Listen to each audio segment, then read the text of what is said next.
দুর্গোৎসবের রেশ মেলায়নি এখনও, তার মধ্যেই শুরু হয়ে গিয়েছে লক্ষ্মী পুজোর তোড়জোড়। সোমবার কোজাগরী লক্ষ্মী পুজো, শনিবার থেকেই শুরু ধনদেবীর আরাধনার প্রস্তুতি।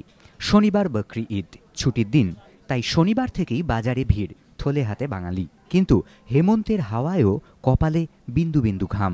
বাজারে আগুন দাম যে, সামনে লক্ষ্মী পুজো, তাই পাল্লা দিয়ে দাম চড়েছে ফল ও সবজির। পাশাপাশি শনিবার ঈদের দিন হওয়ায় পেঁয়াজের দামও বেশ চড়া। এক নজরে দেখে নেওয়া যাক ভোগ প্রসাদের উপকরণের বাজার দর। গোবিন্দভোগ চাল বিক্রি হচ্ছে ৬০ টাকা কেজি দরে।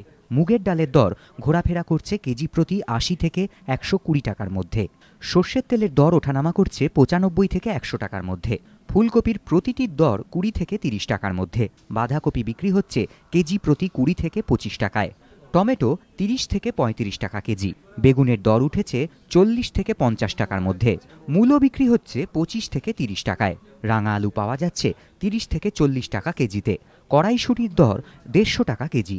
শিমের দাম ঘুরছে ৪০ থেকে ৫০ টাকার মধ্যে, সেখানে নতুন আলুর দর কেজি প্রতি ৩০ থেকে ৪০ টাকা। ফল প্রসাদ ও পুজোর জন্য নাড়ু তৈরিতেও পকেটের রেস্ত খসবে অনেকটাই। এক একটি নারকেলের দাম পড়ছে ১৫ থেকে ২০ টাকা।